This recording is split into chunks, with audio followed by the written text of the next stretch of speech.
Құрметті көрермендер, ұстаздар айдарының келесі қонағы өз жұмысының білікті маманы, тарих пәні мұғалімі Жігер Қанатқалиұлы. Жігер Қанатқалиұлы, қош келдіңіз. Саламатсыздар ма? Рахмет шақырғандарыңызға. Сізге қоятын алғашқы сұрағымыз, бала кезіңізде кім болуды армандадыңыз? Бала кезімде ең алғашында мен мемлекеттік қызметкер болуды армандадым.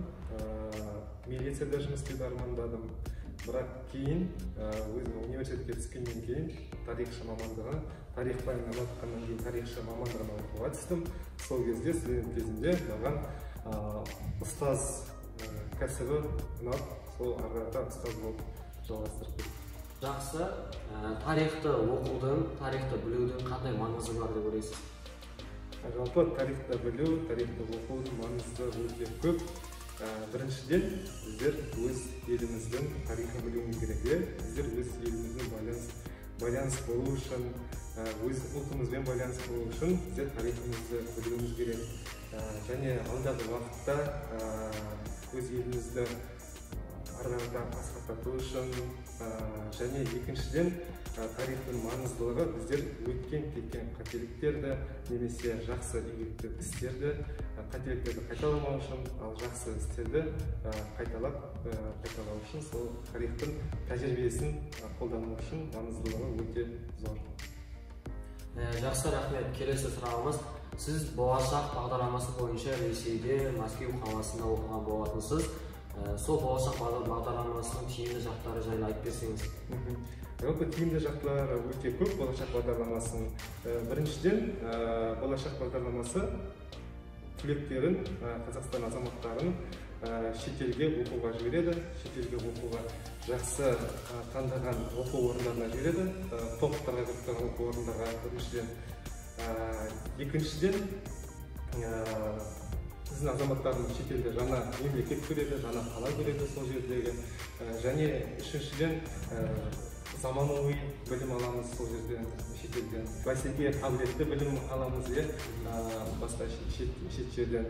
Және сол білімді алғаннан кейін мемлекетке келгенде сіз тиімділік жағын сұрап тұрсыз ғой. Тиімділік жағы біздің болашаққа бітпеген түлектерге тиімділік жағы жұмысқа орналасқан жерде. Мысалы, мемлекеттік қызметте көптеген игіліктер жасайды, жақсылықтар жасайды, карьерный ростқа, болашақ бағдарламасын бітпегендерге. Екіншіден, мысалы, мен өзім алып қарасам, мен мектепке жұмысқа кірдім, ұстаз ретінде, және маған осы болашақ бағдарламасын бітіріп келген үшін, бітіріп келіп осы мектепке орналасқан үшін маған осы жақында педагогикалық санат берілді.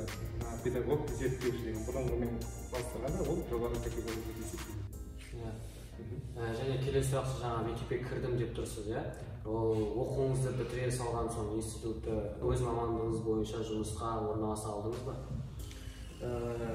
Расында, мен жұмысқа орналаса алдым, бірақ тікелей жұмысқа орналасқан жоқ. Қазір біздің мемлекетте мен бітірген жылы болды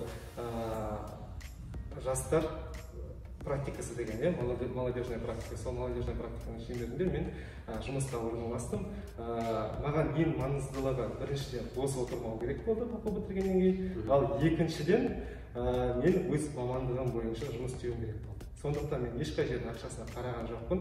Мен сол жастар сарманы арқылы жұмысқа орналастым. Жалақысы төмен болды ол кезде. Бірақ бір ай істегеннен кейін мені сол жерге жұмысқа қабылдады. Ол жер мен музейде жұмыс істедім. Музейде экскурсовод болып жұмыс істедім алғашында. Одан кейін мен оқуға түстім, болашақ бағдарламасын бітірдім. Одан кейін мен университетте жұмыс істедім. Кейбір мемлекеттік қызметте істедім, білім және ғылым министрлігінде. Және қазіргі уақытта сіздердің алдарыңызда ұстазбын, осы Наран мектебінде. Және келесі сұрақ, бойыңызда өзіңізге қандай ұнайтын қасиеттер бар? Өз бойымдағы қасиеттерім, мен мейірімді адаммын, ізденімпазбын, көп ізденемін, жалпы. Екіншіден, әділетті адаммын деп ойлаймын, баға қойғанда оқушыларға әділеттімін деп ойлаймын. Қалған қасиеттерім сырт көзге белгілі шығар. Және тарих пәнінен басқа қандай кітаптар оқисыз? Басқа кітаптар, енді көбінесе тарих кітаптарын оқимын. Және мен болашақ бағдарламасымен әлеуметтану мамандығын игердім. Әлеуметтану сол мамандықты бітірдім. Және әлеуметтануға қатысты кітаптар оқимын, және басқа ғылыми кітаптар. Және оған қоса көркем әдебиеттерді оқимын, бірақ көркем әдебиеттердің өздері де тарихпен байланысты.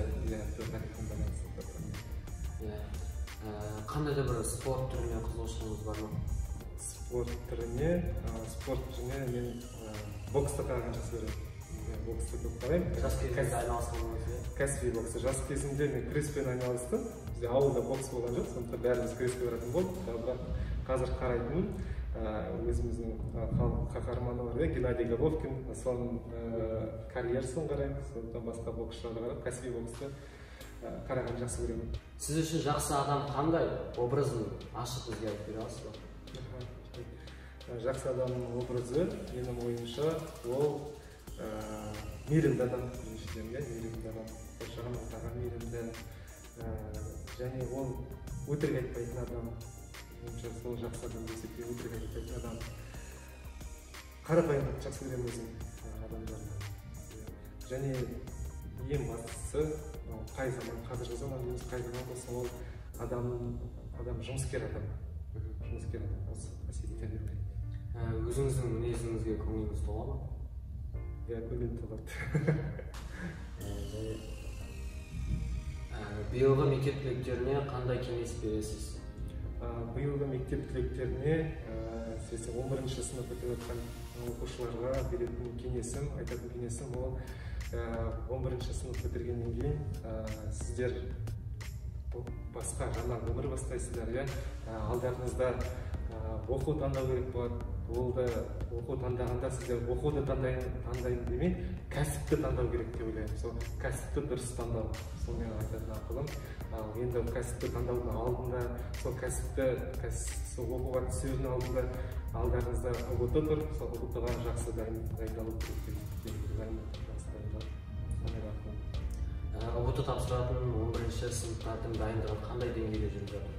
ұбт-ға тапсыратын оқушылардың дайындығы енді жақсы деңгейде жүріп жатыр.